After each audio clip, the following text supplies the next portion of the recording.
So we're going to talk to you about CHAP-EMS again, but a different aspect of CHAP-EMS. So the title of this is Value-Added Community Paramedicine Programming. So we're going to talk to you about some extra benefits of CHAP-EMS. Is this sound okay? Is it too loud? People can hear? It's good? Okay. So skip over that. Oh, too fast. Yeah, so the outline of the presentation today, I'm actually going to present some qualitative results of the program. And we're also going to talk about paramedic benefits as well. So the program had some benefits to paramedics. And I have Brent McLeod and Chris Sperrin from Hamilton Paramedic Services and from York Region, and they will be joining me, and they've also got some things to say about CHAP-EMS. And then Meredith from Simcoe County will be joining us as well, and we'd like to have a bit of a interactive session, and we'd like to take questions and have some open discussion about CP and the sort of clinic or session-based model that we have with CHAP-EMS. So I'm going to skip over that because you've seen it already. So CHAP-EMS, just as a recap, community health assessment program through emergency medical services. This was the program that targets older adults living in low-income housing with a focus on hypertension, diabetes, and falls, just to recap quickly. That was the model. CHAP decreases EMS calls, decreases complications, healthcare dollars. That was our kind of medical model, if you like. So we thought that CHAP-EMS actually had some other effects other than what I showed you this morning. And we thought it would have some effects on potentially social isolation, social support, and social connectedness as well. And we decided that we wanted to study that officially and formally. So we had a qualitative study portion to our analysis in our pilot phase in phase 1. And so we wanted to really understand participants' involvement in the CHAP-EMS program, non-clinically, so no blood pressure, none of that stuff is relevant in what we're looking at now. And we wanted to see what their perceptions were and what their lived experiences were of the program, really. So we did one-on-one interviews with some of the participants of CHAP-EMS, semi-structured interviews. We basically targeted people who attended for sessions, and we would approach them afterwards and ask them if they'd like to take part and be interviewed in either a private room somewhere or in their homes. Of course, we got their consent because it's a research study, and we recorded the interviews with them, and then we transcribed them. So in this way, we were able to interview 15 individuals, 9 females, 6 males, had a variety of ages, but everybody was over 63. 3 lived with a spouse, and quite a lot of people had attended the program for more than 2 years. This was in our pilot building, remember, so we had kind of got going in that building, and it had taken more than a year. They had multi-morbidity, so high blood pressure, diabetes, COPD, etc. And we asked them sort of some very varied questions in general, in an open-ended way. You know, how they thought the program impacted their life. Did it help them access community services? If so, how? What did they find valuable, least valuable about it? Why did they go to it, participate? How often? Those kinds of things. So it was quite interesting because when we analyzed the data, we found that there were 5 themes, overarching themes in the analysis concerning well-being and community. And those themes were that CHAP-EMS seemed to fill a perceived healthcare gap. They had certain motivators in order to attend the program, something about the relationship between the CP staff and them, again, something about social connectedness, and then also changes in the building due to the program. So the healthcare gap, the participants were telling us that they thought CHAP-EMS gave them an alternative venue in which to seek medical care. And it was different to their experiences with the current medical system. Other experiences they had had were impersonal, and healthcare providers were very rushed and didn't have time. I mean, I know I'm guilty of that as a family doc. I don't always have time to see people for everything they want to discuss. And this led them to feeling unappreciated or dismissed by the system as a whole. And CHAP-EMS basically offered an alternative for them and somewhere different where they could seek interactions with healthcare providers, with the community paramedic staff. And this was very for them and helped them in their personal healthcare needs. So this participant is saying, oh, you can come down and talk to them about stuff. When you've got your 10-minute doctor's appointment, you get one question and that's it. He's a great doctor, but they don't have time. The system doesn't have time. That made me feel a bit better because, you know, it's not my fault. Okay, so there were motivators to individuals repeatedly attending the CHAP-EMS sessions. They had concerns over their health and they wanted the opportunity to discuss these issues with the paramedics and get some advice or clarification if something popped up in their health one week. And it gave them a way to actually avoid dialing 911 or actually seeking other health care. So this participant is saying, oh, I've always got the ability to go and ask them next time they come. I've got this and that. What could it be? So there was a lot about the relationships between paramedics and participants. The participants were describing the whole thing as a very welcoming and a warm personal experience. So this participant says it's a lot to do with personality, this thing, and how he interacts with people, because he's open, he's caring, he's fun, he likes the people. He's concerned, all the things you want in a doctor or a healthcare professional, because it's not the pills they give you, it's the feeling they give you. And I think that last sentence really captures everything. I mean, if you want to walk away from my presentation with one thing, I mean, I think that's the thing. It's a fantastic quote, actually. This individual is saying that it gives us something to look forward to on a Wednesday, eh? We get along so good. I'm always pulling his leg and vice versa. We call each other names, you know, it's surprising. So this is demonstrating that, sort of recapping on some of the previous presentations, that the paramedics are developing a caring relationship, therapeutic relationship with their patients. So very interestingly, the program... The program improved social networking and connectedness in the building too.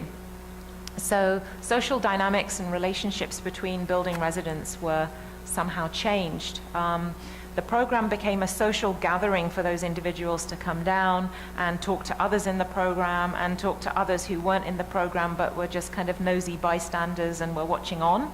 And actually, a lot of them just kind of hung around afterwards to chat to each other. Some individuals mentioned to me that they started talking to people who they never even knew lived in the building, but they'd seen somebody walking in or going to the elevator for the past 6 years but didn't even know them. And through this, they ended up making links and talking to people. Some people popped down many times during the same day to actually go and talk to other people or talk to the paramedics. They all enjoyed the social aspects and look forward to it. So this person's saying it's like a social gathering for me. I come down here, I sit and talk to people, and when I don't feel like coming, I don't come. Because remember, it's a drop-in session. There's no set appointments. The other thing that was mentioned was it was the opportunity to become involved socially in something without having to necessarily sign up for something in a big way. So one of the participants had mentioned that, you know, in their building, signing up for bingo or euchre or whatever was a big deal because there was this huge clique around the bingo people and they didn't feel comfortable with, you know, joining into that. But this was a way of getting some social interaction just at the level they wanted and how they wanted it. It's like a social gathering for me, right? I come down here, I sit and talk with people, this and that. I think we mentioned that. So obviously there were changes at an individual level that people were talking about, sort of lifestyle changes. They talked about eating healthier, taking care of their medication and being more compliant. Some very personal issues with housing, for example, were addressed because they had mentioned to the paramedics something was going on. We've had patients who have issues in their apartments. I mean, I guess something like hoarding would be an issue. They might feel able to talk to a paramedic and they might not feel able to talk to somebody else. And they just felt more in control of their health in general, more empowered. and less helpless. This person is saying, well, they gave me some information when I had this lump on my leg. I thought it was just part of the process, but he wanted me to get it checked, so I did. But I wouldn't have gone if he didn't tell me to go and do it. So, I mean, that's another example. I don't know what that lump was, but, you know, you could just postulate. I mean, maybe it was a melanoma, who knows, right? At the building level, there was some kind of change in the whole cohesiveness of the building and the whole sort of structure of the interactions. Even the social hierarchy was a bit affected. In fact, some of the participants were saying, I mentioned cliques before, that they had been very anxious or very nervous about certain cliques, but they felt more socially confident and able to talk to different people. This quote is about, we like to go when all the people are here, we go down. I think the last sentence, yeah, it gives us a break during the day. So, you know, maybe that's part of the anxiety relief benefit that this program has. So, in summary of the qualitative results, the residents attending CHAP-EMS are likely to need greater support, and due to their financial situation, aging, health problems, loss of social networks, because remember, these are all elderly people who are living in subsidized housing buildings, and they have a lower socioeconomic status than others.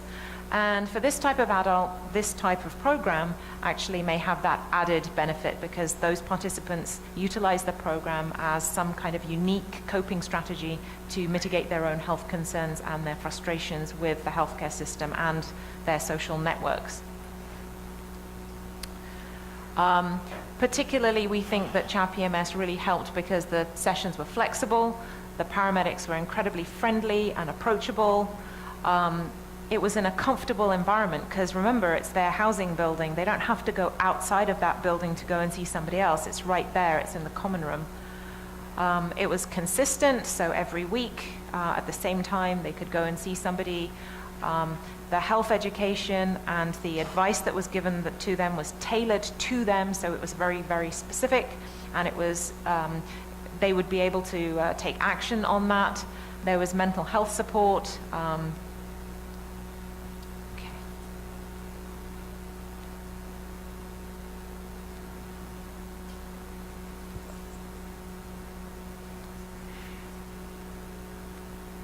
Okay, I'm going to need the sound, I think, on the...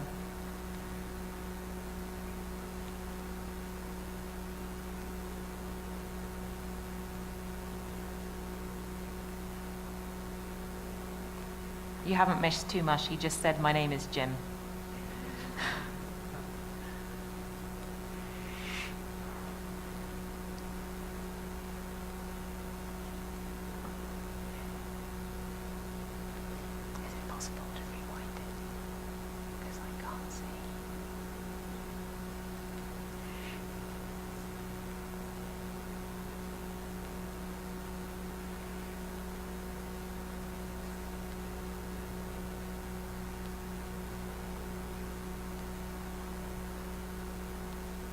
Is it okay just to play, or?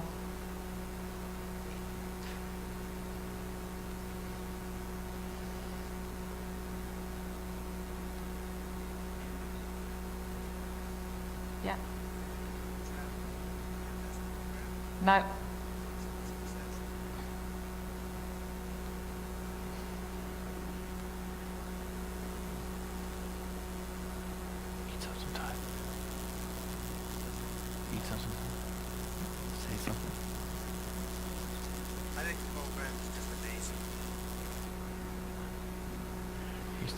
Brent's a lifeguard. He could do something.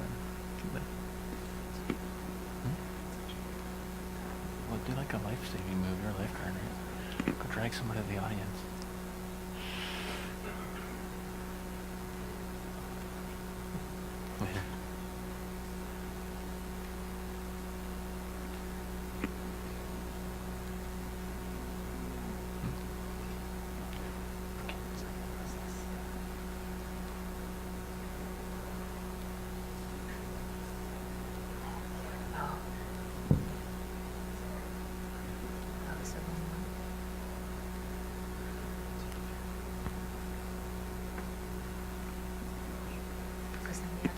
Kind of sucks, right? Rewind the thing, because the things didn't come up.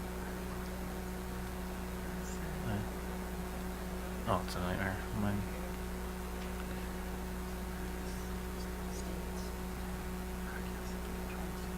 So if I go back one, will it restart it? Yeah. Okay, that's good. It's so I can just press it. You just tell me when to press.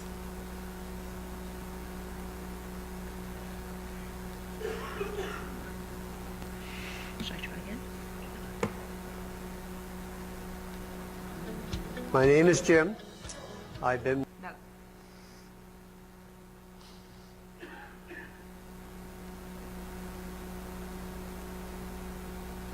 Still not working. at the CHAP-EMS program since its inception.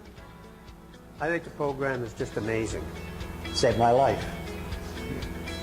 It did. It really. It's the best system that ever come to this building. I mean, the great thing is that now my blood pressure is being taken. I'm monitoring my diabetes. You could talk to the EMS people, what's wrong, if you don't feel good, if you have been at the doctor, is there any danger of doing certain things? Even the doctor sometimes doesn't have the time to talk to you, so the EMS people really help you to understand with what you are coping with. They'll check your pills for you to make sure you're taking the right ones. It's not only a matter that I have a record of what is going on with me, but my family doctor and my specialist have them too, and they can monitor it so that when I go for my 6-month checkup for my specialist, he knows what's been going on. So it's, in that case, it's a vital service that CHAP-EMS is doing. When I went to the doctor and I had my problem, I didn't know I had any. I was never sick in my life, and all of a sudden I was sick. I didn't know what it was, and they told me, look, if it gets worse, you better get into the hospital. Don't even ask how bad it is or what. And they drove me in a hospital in emergency, and they did a wonderful job, and I feel 100% now again. So I went downstairs, that's where they were, and as soon as they saw me, they called the ambulance in, and 3 days later I was operated on, and I had open heart surgery. Ever since then, I quit smoking. It's been the best thing that's ever happened to this community here. The people come down, it's not only just the testing and the advice that they give, but it's almost become a social event for some of the tenants in the building. A lot of them are alone. They don't have families coming to visit them. So they come down here, they sit and they chat, and it's just a wonderful thing to see.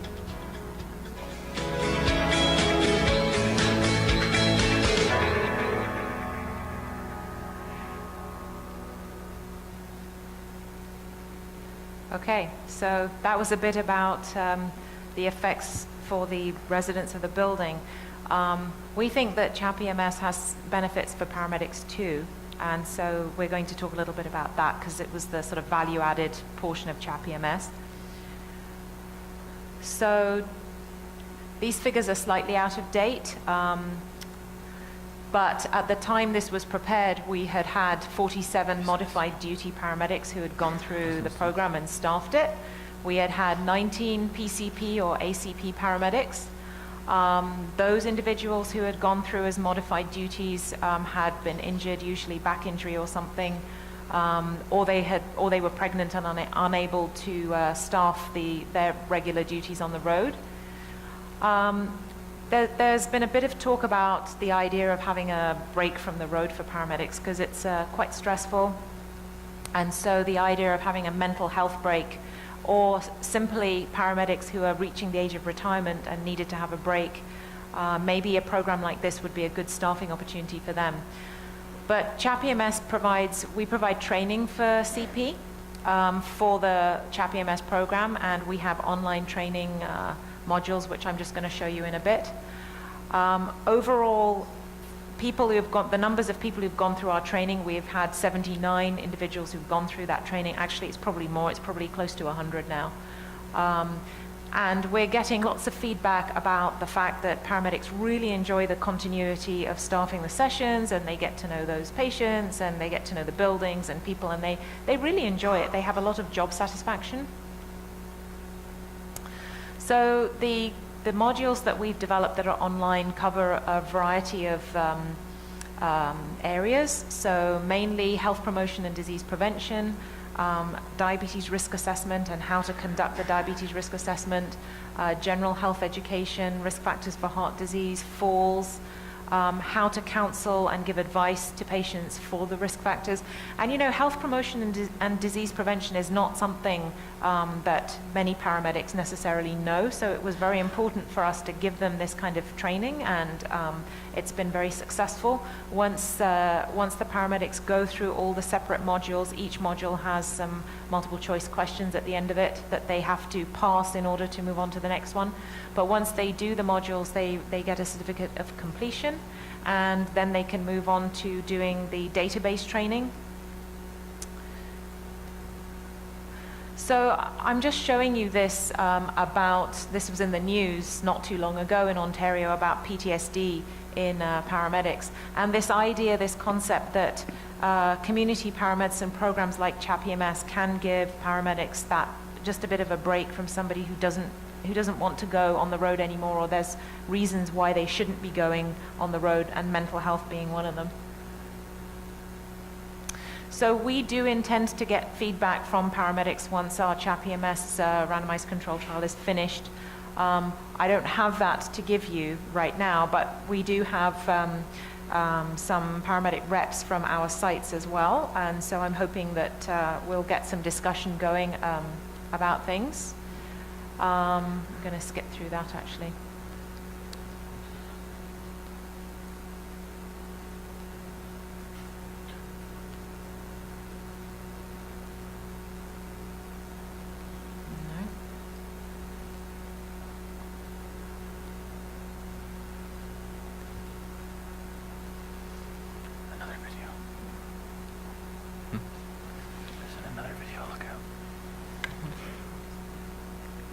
Okay, I need some help here. I've got one more video to play, and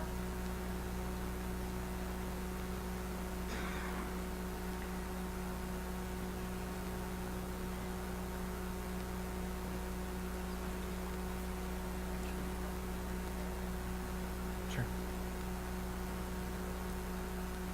maybe. My name's Chris There we Bairds. I'm an advanced care paramedic here in Hamilton. What I've found for myself from a personal point of view as a professional paramedic is that the fulfillment that I've gained by being involved with this program has helped me get through my modified program because I'm off injured currently at work, and it's given me the opportunity to somewhat return to my roots as a paramedic. The whole point of the reason that I originally got into paramedicine was to help people, and certain aspects of the job tend to wear you down, and by coming back into this environment, I've met some incredibly intelligent and vital people here at 120 Strathcona, and it's brought some major fulfillment to my life, knowing that I've helped them. I'm a proud member of Hamilton EMS, or the Hamilton Paramedic Service as we're called now, and it's been a 28-year ride for myself, and this opportunity has really opened things up for me as a paramedic and as a person. My name is Jim. Oh, I've been at the CHAP-EMS. you got to hear him say my name is Jim, after all. Okay, so I'm going to hand over to Brent McLeod now. Well, actually, I can advance it. Are you gonna get out? That's good. No, blah, blah. Hello again. You can have it yours. Thanks for that, Gina. Yeah, you met my paramedic, Chris. He's now our full-time community paramedic doing home visits along with running the CHAP-EMS program. He's back fit and he is back on the road. He constantly tells me how this is going to help him go into retirement. Slugging bodies every single day is a tough on the body, he says, and he really appreciates the opportunity. And as a service provider, we tend to look for different opportunities for our medics to make sure that they're taken care of. Along with that, some of our service experience, as mentioned this morning, we saw a drop in our pilot project of calls at that one location by 30 or 25%, I think it was.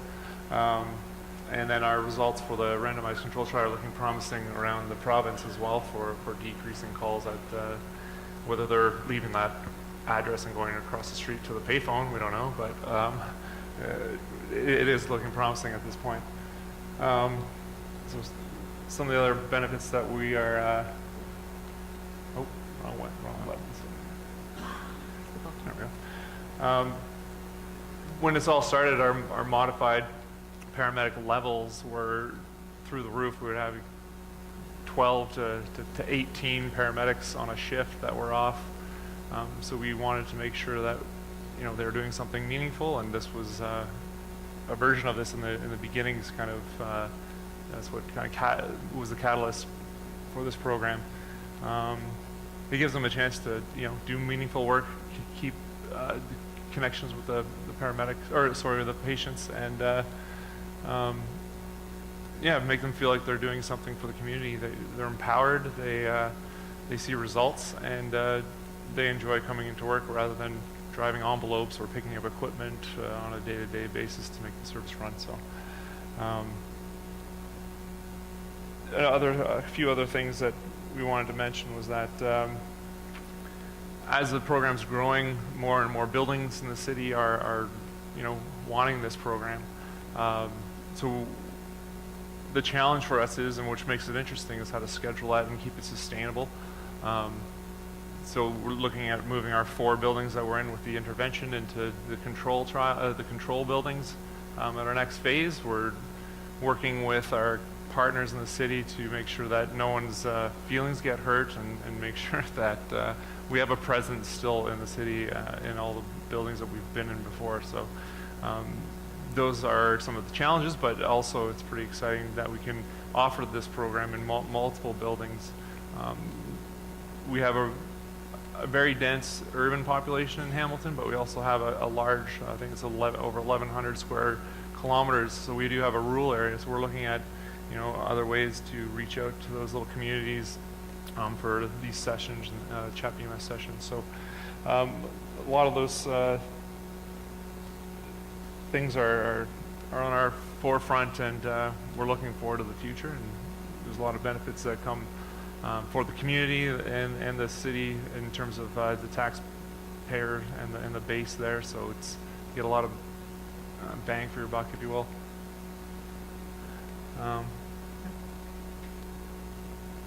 Sorry. Yeah. So again, I think you've seen this slide already. So that was just our partners, and our collaborators. And I just want to turn it over now to Chris Sperrin, who's Deputy Chief at York Region. So I'll just move on to his slide.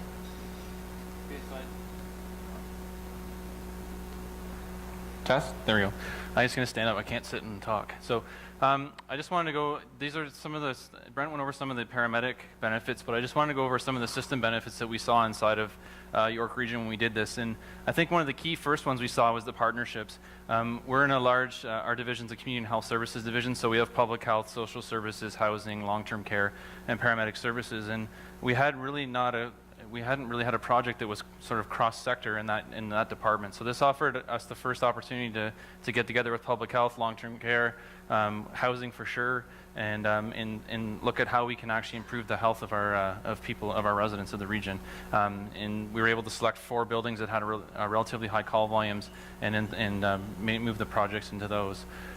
In terms of a research perspective, this was one of our other than doing clinical trials.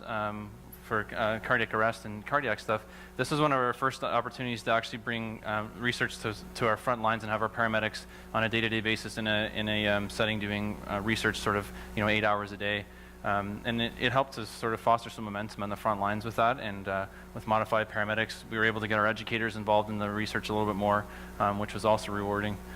From a community engagement perspective, the facilities, a lot of these are actually co-facilities, so there's 2 buildings on one property. So once the word spread that the program was going on in the other one, there was a lot of interest from people to want to come over. Our public health has started an age-friendly community in the region, and they are very interested in how they actually get the CHAP program into their age-friendly community. Like you said, like Gina had mentioned, all the people in the buildings that were feeling some social isolation, that started to decrease. We had property service managers and superintendents in the building saying that when the paramedics come on site, that's the only time I see my residents during the week. So it was an opportunity for them to have a look at their residents, make sure everyone was doing well, engage with their residents as well, and start to actually talk to them about what other programming they might want in the facility, which is something that hadn't happened before. In terms of access, obviously improved access to care, all the primary care physicians are involved in this, or they get notified of the outcomes of their of the visits, and they have the opportunity to interact with their patients, increase the number of sort of primary care visits as well. I think the health promotion has been well discussed. The one thing that, maybe not a health promotion, maybe it was more of a partnership or an engagement, but one of our buildings that we were running CHAP in had a large fire in it, unfortunately, and it was the first time after the fire, the residents actually were asking for the paramedics to be involved in the sort of debrief of the fire and be involved in some of the restoration work and how they build their community again in the building, because they'd lost a member of their community. So that was the first time we'd had been called upon as paramedics to come in and try and help with that debriefing as well. From an integration standpoint, I think it was really covered in our partnerships. It really helped us integrate with our public health, our housing, and get sort of our services consolidated and have some more discussion about, now that we were doing this one program, what else was out there and what else was the possibilities. And that was really important, because I think like any organization, we're a large organization and we tend to have a lot of silos, just like the rest of the healthcare continuum, and this was a really good opportunity to do that. From a strategic alignment, there was a lot. Our region has strategy to increase public health to, as well as the province and the federal government. So this was just a really nice strategic fit to sort of plug into and then have some positive impact. And then again, empowerment. So this is all about getting residents to take care, to sort of manage their chronic disease with a little bit of assistance, and then hopefully sustain that effect. But like I said, it also empowered paramedics to share their knowledge that they had. It empowered property managers and housing officials to be able to come to us and say, we have another issue in this housing. I know it's not related to CHAP, but can we discuss that and can we move that forward? So really, those just a quick synopsis of where I saw where we see the benefits outside of the paramedics and the residents, but more around these sort of I can't even count, 8 tenants there. So thank you. Oops.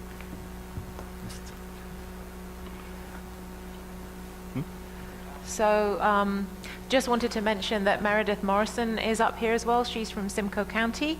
I don't know if you've got anything to add. I didn't. Oh, hello. I'm on. I didn't prepare a slide because I knew that my 2 colleagues would say pretty well everything that could be said, but I always have something. So we're this one service, and we have only 6 months under our belt for our project. So perhaps I can relate to some of you that hopefully will be considering coming on board with Gina's group. The change management things that came up with us that I would not have thought about, because the modified staff that come in to work with us, they really don't want to be there. They know I'm going to make them work, and most of the work that they're going to have to do is to do with documentation. Any of you that know medics know they don't want to deal with documentation. So I thought they'd be all over this, just running out there to do the clinics, and they have certainly embraced it. I don't want to give you that impression, but initially it was quite surprising to me that they were very concerned about going to a clinic without their vehicle. I have been off the road for a very long time, so I think I'd forgotten that connection that these folks really have with their vehicle. It's part of them.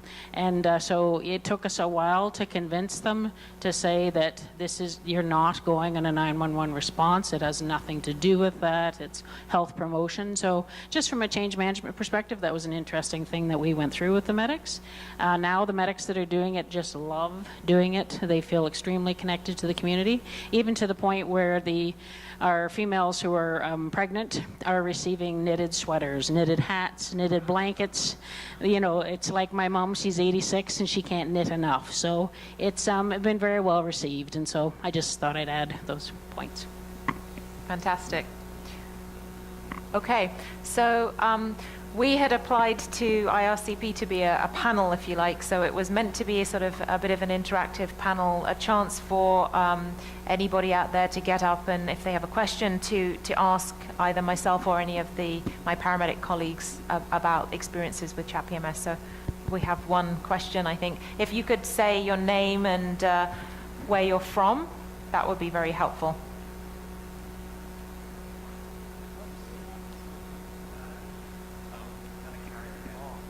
I'll ask a question.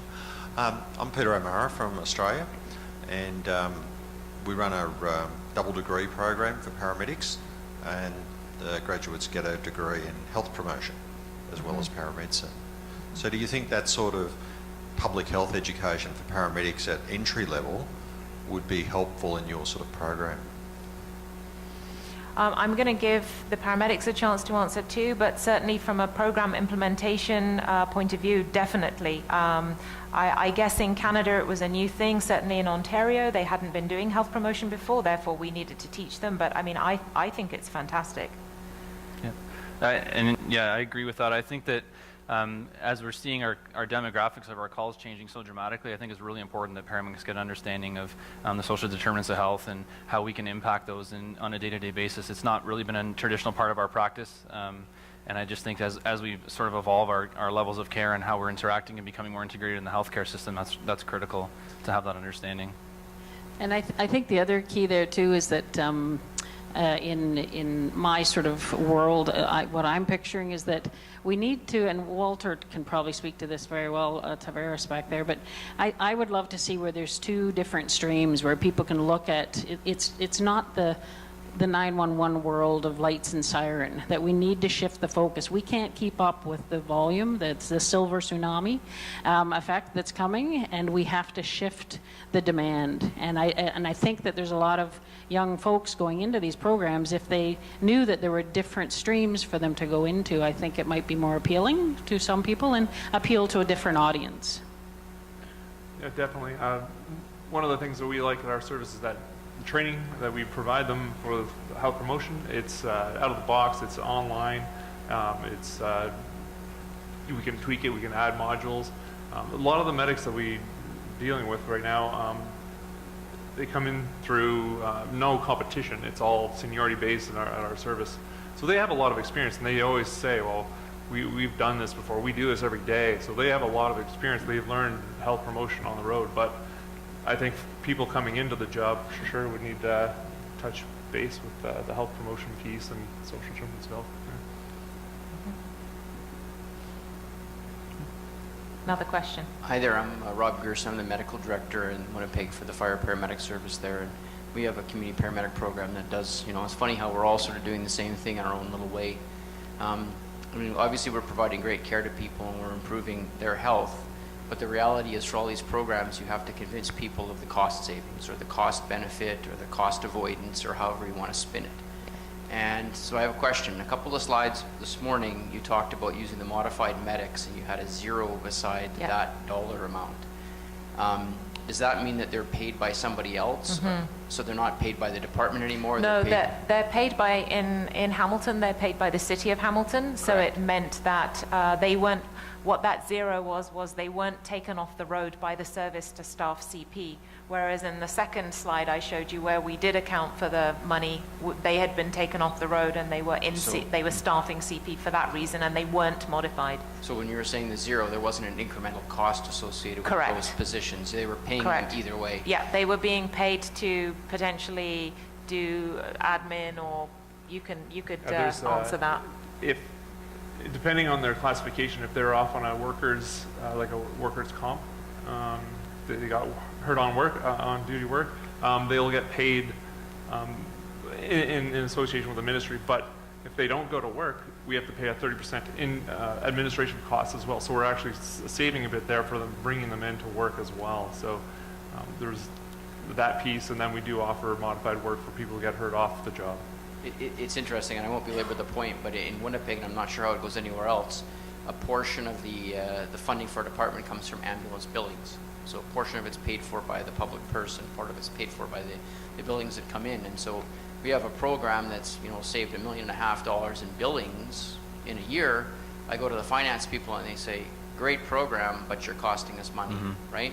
And so it's one of those things, and it, you know, it may not be the most important thing from the management of these programs, but I think it's important from the sustainability and the growth of the programs, is we have to figure out a way to financially explain this to the bean counters high up, to kind of say, this does make sense from a health perspective for sure, but also from a financial perspective. So I'd be interested in some other comments where you say there are savings, because I mean, I think we can all collaborate on trying to make this point so that we can move it forward. So. Yeah, I mean, I don't have an answer for you there. I mean, I agree with the one of the previous speakers had mentioned that if you show that there's savings, then somebody will say, hey, you've got savings, well, we just give you that much less next year. And I mean, that's certainly a concern we have in Hamilton, and I don't want to show any slides that would be of a financial detriment to any services. Those kinds of slides, policymakers like to see those slides, and I think the way I would approach it is to have a multi-mixed method array of research that one's done, showing all these multiple effects, and you just show the effect to the particular audience, you just show them the effect that they're going to be interested in, and then hopefully somebody's going to bite. I mean, don't know, I don't have a better answer than that.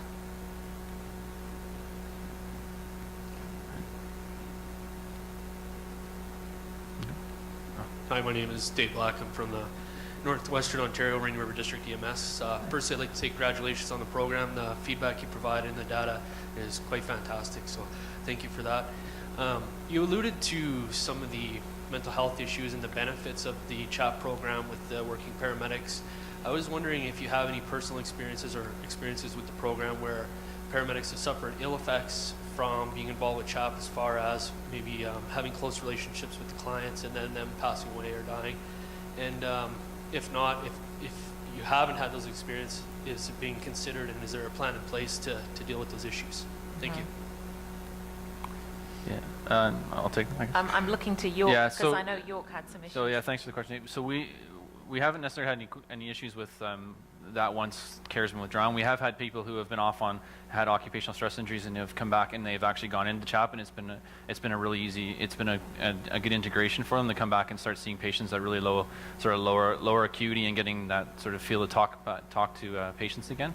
But we haven't done that, and honestly in our EPIC program too, we've had a lot of discussion about that as to how the relationships that are forming and how we actually train our paramedics to not get in, or sort of not be affected by that, because when you have a patient in EPIC as well, or someone you've had a long-term relationship and they pass away, that becomes a significant concern too, right? So it's something that we haven't run into in CHAP, but it's something we're trying to address overall as we get into these longer patient relationships. Yeah, I think it's a great opportunity. If those of you from Ontario with the First Responders Act, I think it's a great opportunity for us in the third part. There's the prevention, there's the intervention, and then there's the return to work piece, recovery, return to work.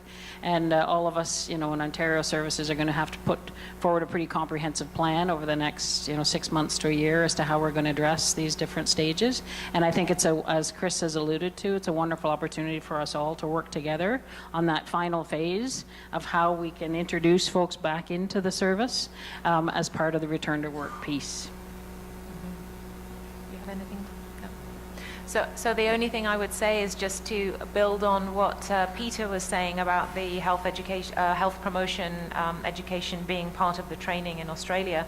I think it would be something good again to build that kind of training in for CPs as well. I mean, as physicians, we have a lot of training about doctor-patient relationship and how far you go with a patient and what's the boundary and that kind of thing. And I having watched the paramedics from the program implementation and the sort of medical directive side, I can see sometimes that some of that training would be probably quite useful.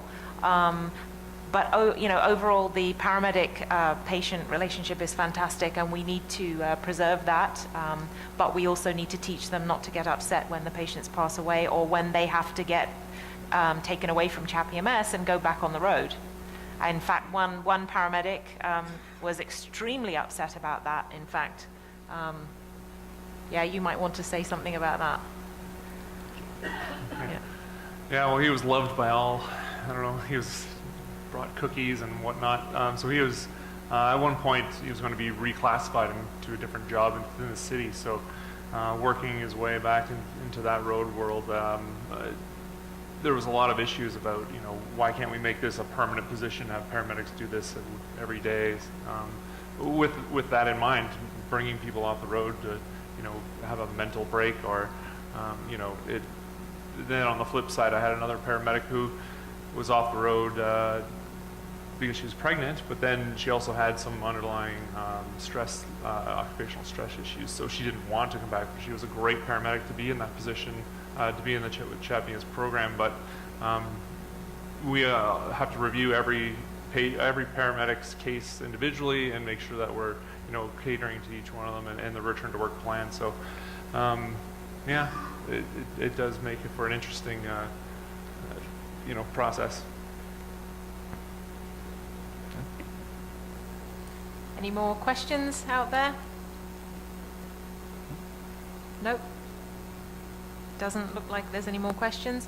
Well, I would just like to give a round of applause to all those paramedics out there who've done CHAP-EMS and also all the CP programs, because I think you're all fantastic, and I feel extremely privileged as a non-paramedic to be part of this. So, yeah.